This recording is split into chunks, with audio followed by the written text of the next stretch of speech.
Wir begrüßen Sie, verehrte Zuschauer, zu einem Medienkommentar zur Entführung der 200 Mädchen in Nigeria. Die zahllosen Tragödien in aller Welt wirken auf die Weltgemeinschaft nicht allein erschütternd, sondern zunehmend auch erleuchtend. Denn immer mehr Menschen realisieren, dass sich zwischen all diesen plötzlichen Bürgerkriegen, Protestwellen, Regierungsumstürzen und sogar Katastrophen ein deutlich roter Faden zeigt.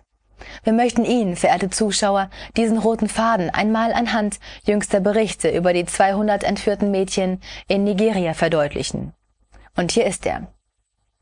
Sehr schnell hämmerten die Hauptmedien wieder aller Welt ein, wie unfähig und tatenlos sich die nigerianische Regierung den Attentätern gegenüber doch zeigt. Dem aufmerksamen Beobachter fällt auf, ganz einerlei welches Unglück sich in letzter Zeit in irgendeinem Land ereignet, sogleich spielen die Massenmedien das klägliche Versagen und die völlige Nutzlosigkeit der betroffenen Regierungen hoch. Widerfährt solches nicht auch gerade wieder der türkischen Regierung im Hinblick auf das große Kohlengrubenunglück? Doch zurück zu Nigeria.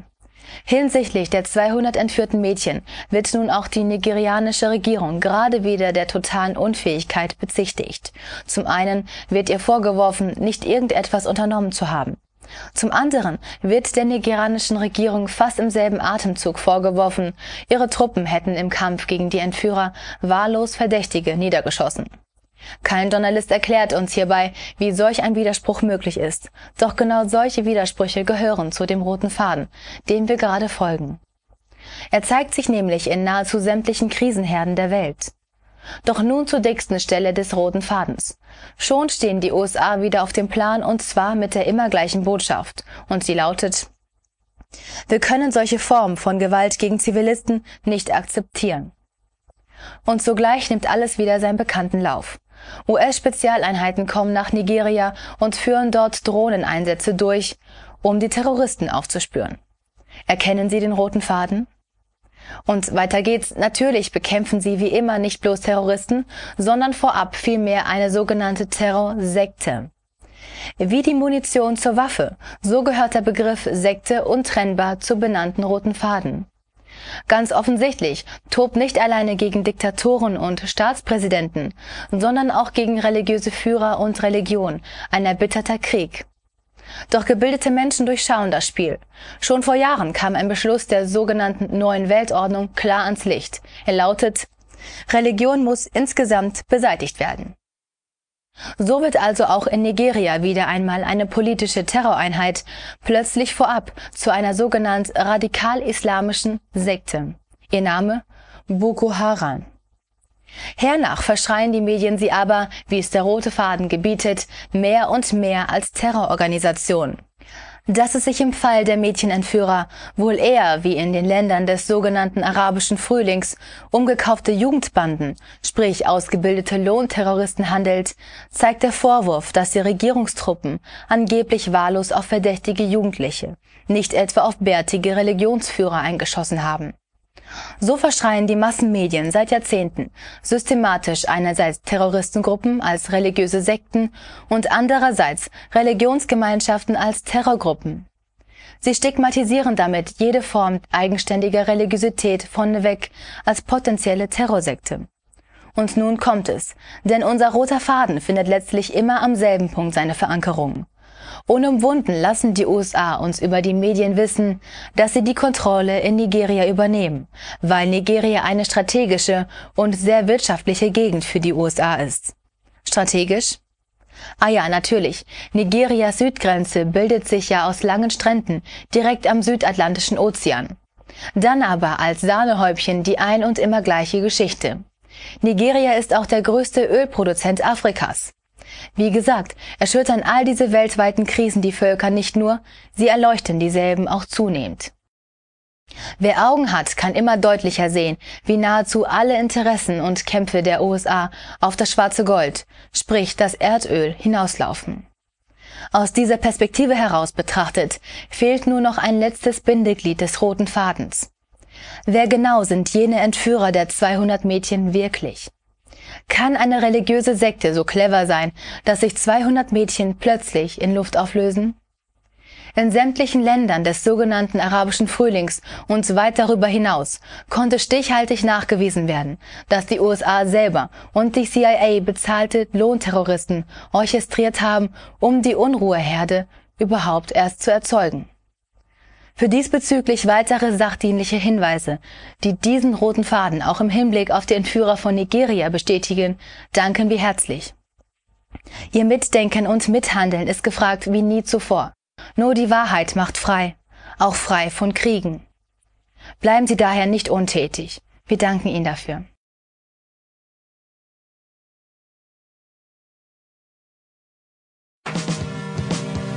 My expertise, as you know, is CIA, Marine Corps, 3 CIA secret wars. I had a position in the National Security Council in 1975 as the chief of the Angola task force running the secret war in Angola. It was the 3rd CIA secret war I was part of. The National Security law creating the National Security Council and the CIA, as you know, was passed in 1947.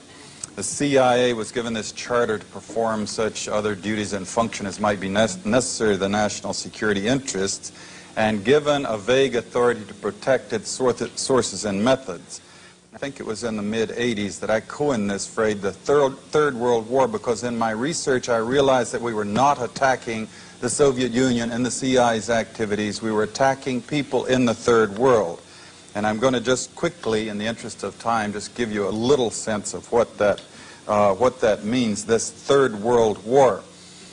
Basically, it's the third, I believe, in terms of loss of life and human destruction, the third bloodiest war in all of history. They undertake to run operations in every corner of the globe.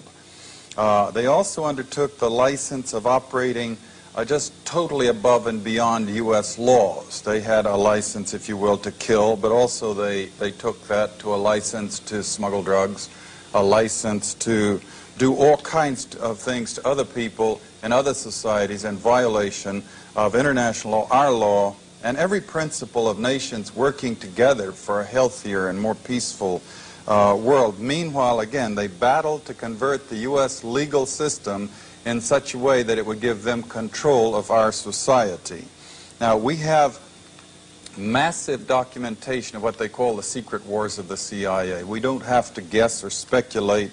We had the Church Committee investigate them in 1975, gave us our first really in-depth, powerful look inside this structure. Senator Church said in the 14 years before he did his investigation that he found they had run 900 major operations and 3,000 minor operations.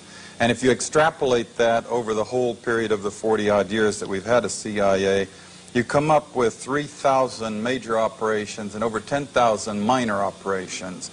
Every one of them illegal, every one of them disruptive of the lives and societies of other peoples, and many of them bloody and gory beyond comprehension almost.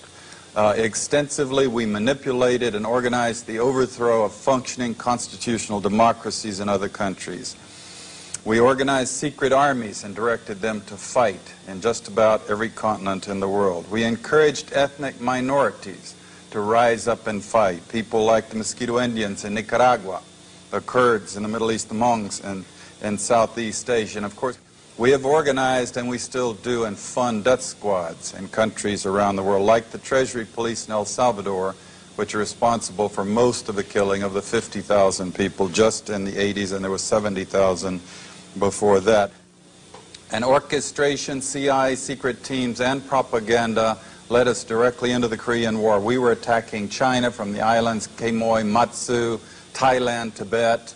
A lot of drug trafficking involved in this, by the way, until eventually we convinced ourselves to fight the Chinese in Korea, and we had the Korean War, and 1 million people were killed.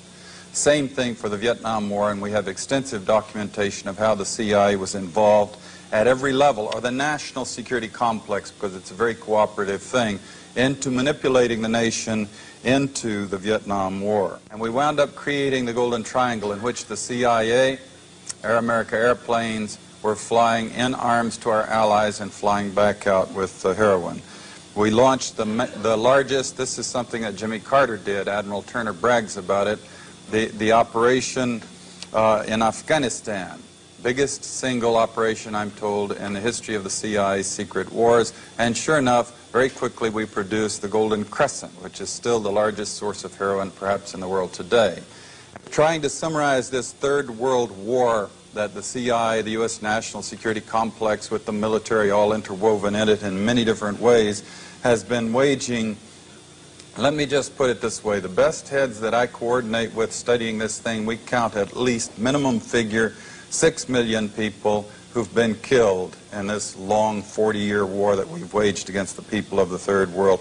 These are not Soviets. We have not been parachuting teams into the Soviet Union to kill and hurt and maim people, especially not since 1954 when they developed actually a capability of dropping atomic weapons on the United States. They aren't British, French, Swedes, Swiss, Belgians. We don't do bloody, gory operations in the countries of Europe. These are all people of the Third World. They're people of countries like the Congo, Vietnam, Cambodia, Indonesia, Nicaragua, where conspicuously they nor their governments do not have the capability of doing any physical hurt to the United States. They don't have ICBMs. They don't have armies or navies. They could not hurt us if they wanted to. There has rarely been any evidence that they really wanted to. And that, in fact, is perhaps the whole point. If they had had ICBMs, we probably wouldn't have done the things to them for fear of retaliation.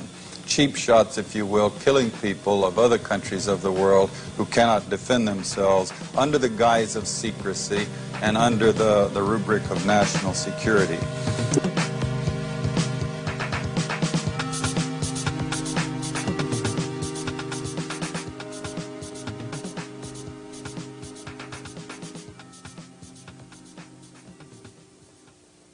Haben auch Sie ein öffentliches Unrecht zu beklagen oder von einem Sieg zu berichten? Bleiben Sie damit nicht allein. Schreiben Sie noch heute an klagemauer.tv. Klagemauer TV.